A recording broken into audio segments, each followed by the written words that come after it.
Alright mga sir, share ko lang sa inyo ang kahalagahan ng training o ng Truck School Driving Academy. Mga sir, ang topic natin ngayon ay sa kahalagahan na kung ano ang matutunan ng isang heavy articulated truck driver kapag ka dumaan sa proper na training ng truck school. Dahil mga sir, proven and tested na ang mga naging estudyante ko sa PRLI, sa LTRAC ay may mga natutunan na taglay-taglay hanggang sa ngayon ang mga kaalaman. Yan. Kahit saan na sila ngayon nandun, iba-iba man ang kanilang mga destination ngayon, may mga nag-Europe, may mga nag-Canada, at yung iba ay narito lang sa Pilipinas. Pero wala akong nababalita ang nagkaroon sila ng problema dahil taglay nila palagi ang aral. Unang-unang mahalaga dito mga sir ay ang matutunan kung paano natin inspeksyon ang ating air brake o ang ating brake. Nasa literal na actual na truck school training ay ang instructor mismo ang unang gumaganap physically ng pag-inspeksyon ng brake sa ilalim, lalo na ng trailer. Ako ang gumagapang at dinidemo ko sa kanila, in-explain ko kung ano ang kahalagahan ng pag-inspeksyon ng air brake, lalo na ng adjustment ng ating slack adjuster at kung paano natin ma-maintain na efficient ang ating preno. Yan, pansinin niyo mga sir. Yan, ako mismo yung gumagapang. Di ba?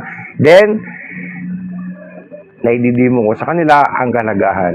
At natutunan nila kung ano ang mga kalitlitang parts ng air brake para na-operate nila, nagagamit nila ng proper at hindi mali. At naunawaan nila kung kailan pwedeng gamitin ang ating brake o ang ating preno. Na katulad ng topic natin kahapon na hindi pwedeng gamitin na pangunahin.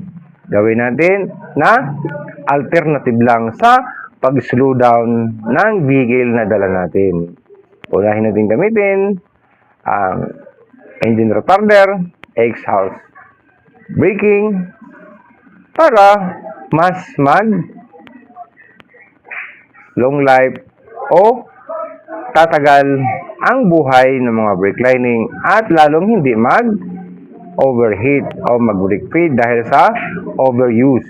Yun kasi ang kadalasan mga sir nangyayari na kaya nag-init at kaya nagkaroon ng brake feed at hindi na kumapit at sabi nila na wala ng preno, kaya gawin nating aralin. Dahil napakahalaga ang aral ng air brake course. Ang air brake kasi mga sir ay mayroong kurso na dapat aralin ng isang driver na bago siya tumabas sa kalsada ay mayroon na siyang knowledge, idea paano gamitin ang brake. Lagi natin tandaan mga sir na ang brake ay supplement lang sa pag-slow down.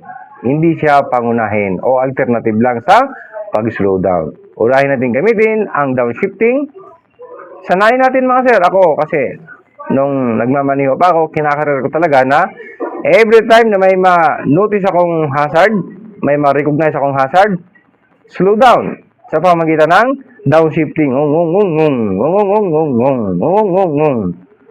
Sa pamagitan ng downshifting, mapapa-slow down mo na yung vehicle. Plus, engine braking.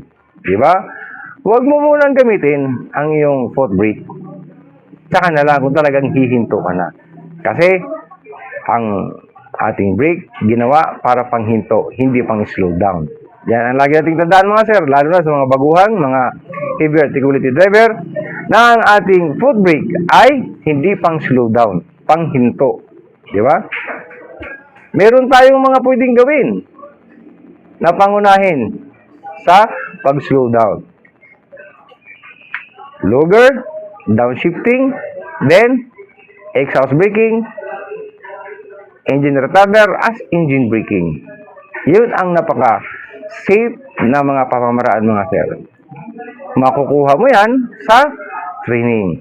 Okay mga sir, abangan nyo ang mga susunod na panahon, siguro sa susunod na buwan ay mag-a-announce ako sa inyo ng libreng training ng heavy articulated truck driver. Malapit na mga sir, abangan nyo.